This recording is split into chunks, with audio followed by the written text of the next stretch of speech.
Oke, Stephen, silakan jawab sanggahan saya.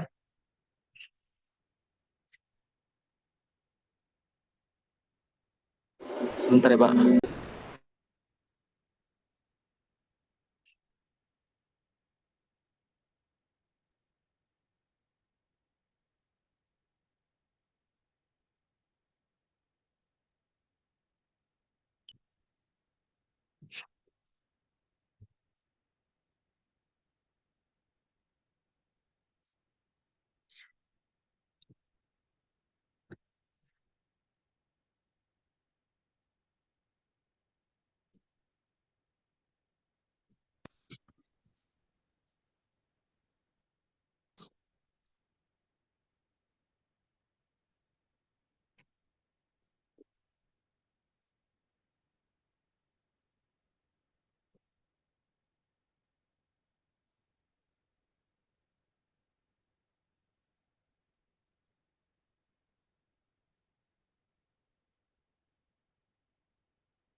Oke, sambil menunggu,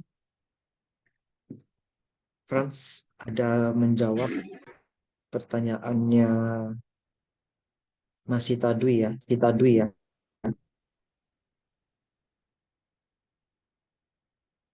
Melakukan utang jangka panjang, maka keuntungan yang Anda akan peroleh dapat mengurangi beban pajak. Karena bunga merupakan biaya yang dibebankan pada perusahaan. Sehingga bunga utang jangka panjang mengurangi beban pajak. Ya, ada benarnya juga jawaban dari Franz. Ini namanya memanfaatkan utang untuk mengurangi beban pajak. Itu ada teorinya kalau di manajemen keuangan. Tapi apakah selamanya utang jangka panjang itu akan lebih bagus daripada jangka pendek? Itu juga tidak bisa dipastikan karena kebijakan utang dari setiap perusahaan itu akan berbeda tergantung dari bagaimana si manajer mengatur keuangannya dan seberapa besar kebutuhan pendanaan yang diperlukan oleh perusahaan. Jadi berhutang jangka panjang semua juga tidak terlalu bagus. Ada proporsi yang tepat untuk masing-masing perusahaan. Jadi itu yang bisa saya tambahkan untuk jawaban dari Franz untuk menjawab pertanyaan Masih Tadwi. Masih Tadwi, apakah sudah cukup jelas atau ada yang mau disanggah?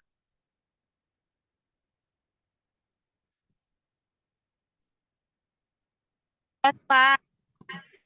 Oke, berikutnya Kevin Lung menjawab pertanyaan Porlu. Porlu bertanya, kewajiban kontingensi berpengaruh terhadap laporan keuangan. Jawaban dari Kevin, dengan adanya kewajiban ini pada laporan keuangan, maka kewajiban yang dilaporkan akan lebih akurat dan informasi yang dilaporkan akan lebih bermakna bagi penggunanya. Ini kurang tepat sepenuhnya sih. Yang namanya kontingensi itu kan tadi sempat dibahas oleh Stephen tentang ketidakpastian. Kalau jawaban dari Kevin tadi menyatakan lebih akurat, kontingensi malah membuat laporannya tidak akurat. Tetapi kontingensi itu membuat prinsipnya lebih kehati-hatian. Nah, masalah kehati-hatian ini kan masih nyangkut dengan pertanyaan saya tadi. Nah, nanti biar Stephen coba luruskan bagaimana tanggapannya. Kemudian ada pertanyaan dari Nico.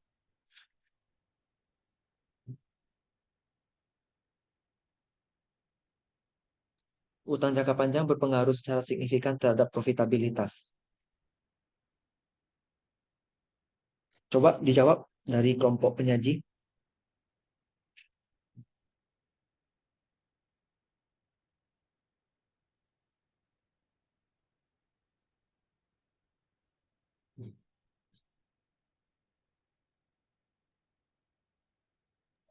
Baik, Pak. Saya akan mencoba menjawab dari pertanyaan Bapak yang di prinsip kehati-hatian itu, Pak ya. Oke, Ini prinsip prinsip kehati-hatian ini timbul timbul kalau misalnya ada ketidakpastian atau keraguan-keraguan kan Pak ya. Nah, karena adanya prinsip kehati-hatian ini, kita tuh perlu adanya faktor pertimbangan sehat untuk menyusun laporan keuangan. Nah, ketidakpastian ini diakui dengan mengungkapkan hakikat serta tingkatnya dengan menggunakan pertimbangan sehat dalam menyusun laporan keuangan. Nah, dengan adanya prinsip kehati-hatian ini untuk melakukan perakiraan kondisi ketidakpastian aktiva atau pendapatan tidak dapat dinyatakan terlalu tinggi dan kewajiban tidak dinyatakan terlalu rendah. Nah, untuk penggunaan pertimbangan sehat tidak diperkenankan. Misalnya, membutuhkan catatan tersembunyi, sengaja menetapkan aktiva dan pendapatan yang terlampau rendah, atau sengaja mencatat kewajiban atau belanja yang terlampau tinggi, sehingga laporan keuangan menjadi tidak netral dan tidak andal. Kalau misalnya yang untuk prinsip kehati-hatian itu Pak, yang kayak gini tuh nggak boleh dicatatkan Pak. Yang pembentukan catatan tersembunyi, sengaja menetapkan aktiva atau pendapatan terlampau rendah tuh kayak ini kan termasuk kontingensi. Nah, ini tuh nggak boleh dimasukkan ke dalam prinsip kehati-hatian itu, Pak. Oke, jawabannya cukup bagus, tapi itu masih bisa diperdebatkan lagi. Misalnya begini, kita suatu perusahaan masuk dalam pengadilan. Kita nggak tahu nih harus dendanya berapa. Dendanya akan dibayar di tahun 2024. Tapi pengacara kita, dia bisa menaksir bahwa denda yang harus kita bayar sebesar paling tinggi 500 juta rupiah. Itu kan kontingensi juga namanya. Benar nggak, Steven? Benar, Pak, karena itu termasuk ke dalam ketidakpastian, Pak. Ya, ketidakpastian, tetapi kita sudah tahu bahwasannya paling tinggi adalah 500 juta dendanya yang akan dibayar di 2024. Di laporan keuangan 2023, apa yang harus kita lakukan? Tentu kita cadangkan kan pembebanannya itu. Kan lebih baik kita membebankan lebih besar saat ini daripada kita terbebani di masa depan.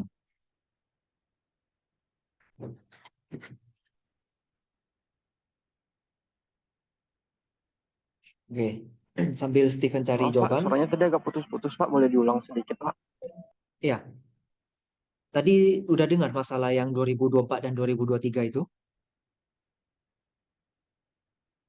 Cuma nyampai tadi terdengar sampai yang pengacara memperkirakan Oke. kira-kira kita denda maksimal sekian. Ya, pengacara memperkirakan denda di 2024 paling tinggi 500 juta. Nah, perlakuannya di 2023 bagaimana? Apakah kita mencadangkan dulu bebannya di 2023 atau kita biarkan bebannya di masa depan atau mau bebankan sekarang kalau mengacu pada kontingensi itu? Ya, di, dibebankan sekarang, Pak, dengan nominal 500 juta. Namun setelah terrealisasikan nanti akan diubah di laporan keuangan berikutnya. Ya, itu dia jawabannya. Jadi untuk semuanya bebankan dulu di 2023 sebesar nilai maksimum. Karena kan kita mengacu prinsip konservatisme yang memang tidak boleh terlampau tinggi. Tetapi karena ada petunjuk dari seorang yang sifatnya profesional, pengacara profesional itu ya, atau seperti appraisal untuk menilai aset, ataupun jasa profesional lainnya memang mampu menaksir nilai dan kita anggap dia sanggup, maka itu bisa. Jadi dicadangkan dulu di tahun ini, di tahun depan rupanya hanya terbayar 400 juta. Tentu kontingensinya masih nyangkut 100 juta kan di neraca. Itu nanti akan dilakukan jurnal pembalik. Bisa dipahami, baik kelompok penyaji maupun peserta? Saya paham, Pak. Bisa, Pak. Oke, berikutnya pertanyaan dari Nico Ens Aritonang. Apakah utang jangka panjang berpengaruh secara signifikan terhadap profitabilitas?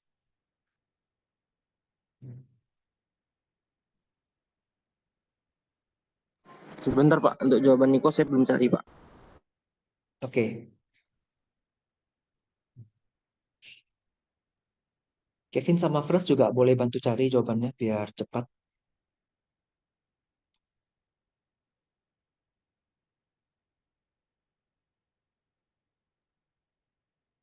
Ayo, kelompok lain, silakan berikan pertanyaan.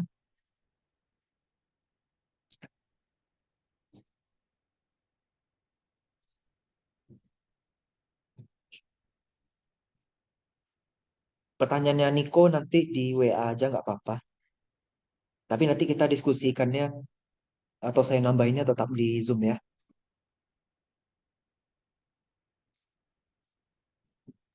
Baik, Pak.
Ayo, kelompok lain berikan pertanyaan.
Ayo, kelompok lain berikan pertanyaan. Boleh lewat WA, boleh lewat Zoom. Bagusnya lewat WA lah.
Ya, oke. Ini sudah ada jawaban dari Steven untuk pertanyaannya Nico.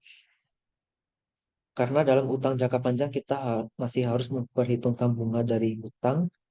Namun perusahaan yang sehat tentunya memiliki margin tersendiri untuk komposisi utang dan modal yang sudah diatur demikian rupa. Profitabilitas sendiri kemampuan perusahaan untuk memperoleh keuntungan dari penjualan dan modal sendiri. Apabila makin besar utang, maka semakin besar juga bunga yang harus dibayarkan sehingga memperkecil angka keuntungan.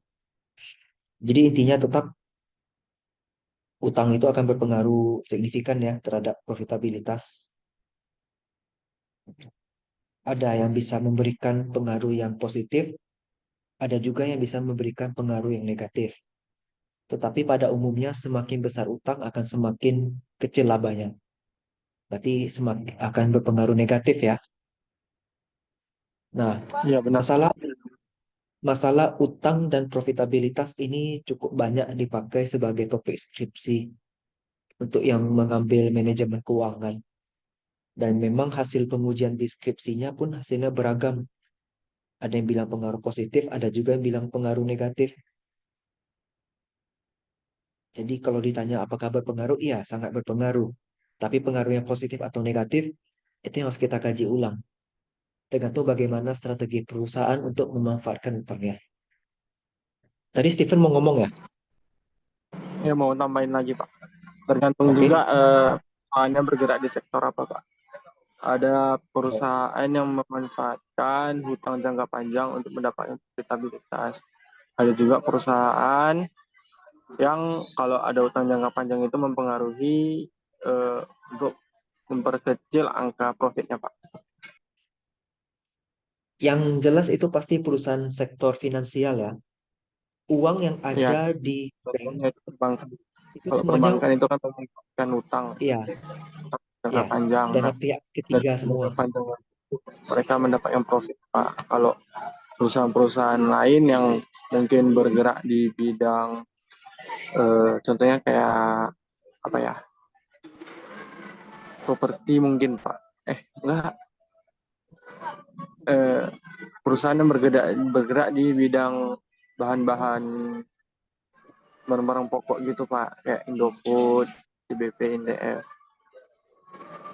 Mungkin kayak gitu sih Pak, dari yang saya tahu. Jadi pada dasarnya utang bank itu atau utang jangka panjang untuk perusahaan-perusahaan yang sudah konglomerasi gitu pasti ada.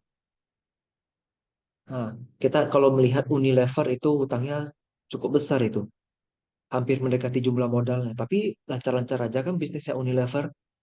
Itu artinya Unilever mampu memanfaatkan utangnya dengan baik. Malahan Unilever hampir tiap tahun membagikan dividen. Dan dividennya hampir sebesar laba bersih per lembar sahamnya.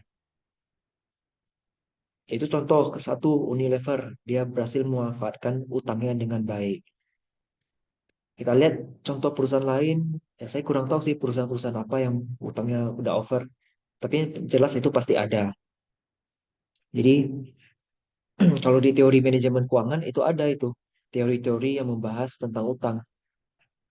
Contohnya teori Modigliani Miller. Dia mengatakan kita boleh berutang sebanyak apapun karena itu tidak ada ngaruhnya ke nilai perusahaan. Tetapi ada juga yang namanya teori pecking order theory. Pecking order theory ini mengatakan utamakan dulu pendanaan dari internal kita. Kalau nggak cukup, baru ambil dari eksternal. Nah, begitu banyak teori, hasilnya juga beda-beda. Makanya kalau ditanya pengaruhnya gimana ya harus kita uji dulu kan. Harus kita kaji secara mendalam. Oke, jawaban dari kelompok penyaji udah bagus. Silakan kelompok yang lain berikan pertanyaan mumpung masih ada waktu.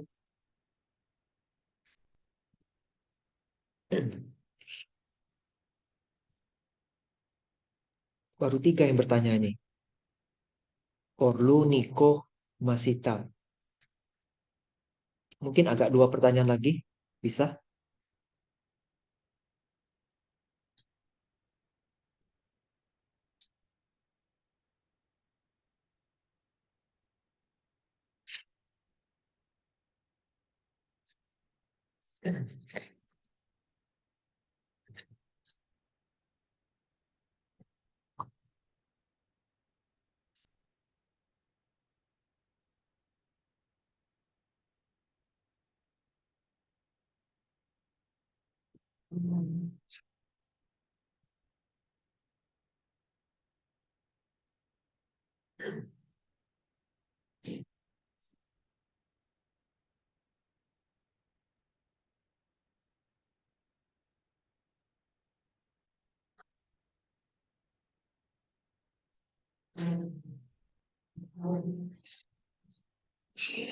Yuk, silakan berikan pertanyaan.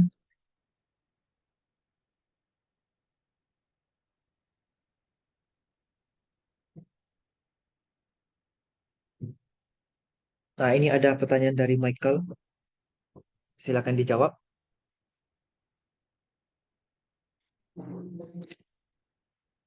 Syarat agar terjadinya utang jangka panjang dan jangka pendek.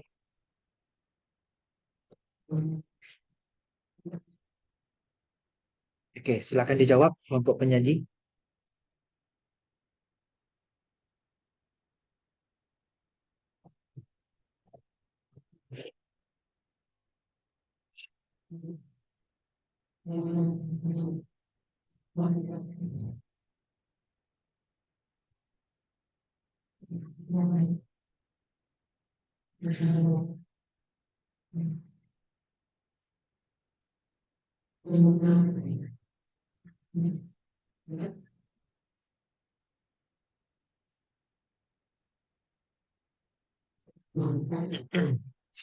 Kalau dari bahasanya sih, syarat yang dibutuhkan agar terdapat terjadinya.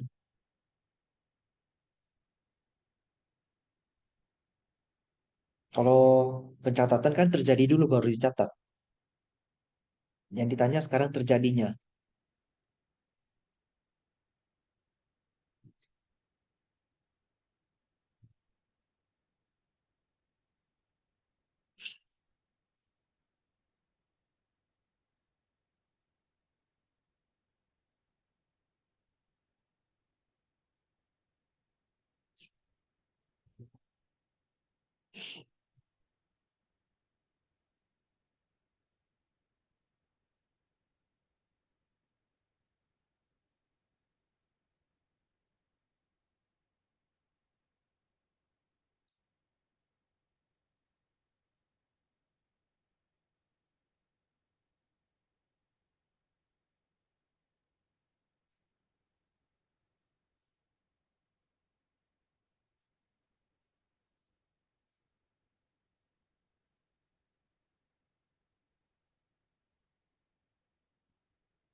Ayo, satu pertanyaan lagi, silakan.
Oke, ada satu lagi dari Nelson Wijaya.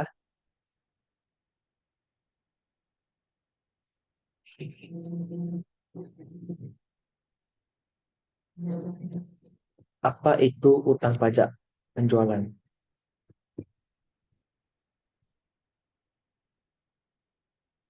Ya, ini salah satu komponen dari utang ya. Lebih tepatnya ke utang lancar atau utang jangka pendek. Hmm. Coba kelompok penyaji jelaskan apa itu utang pajak penjualan.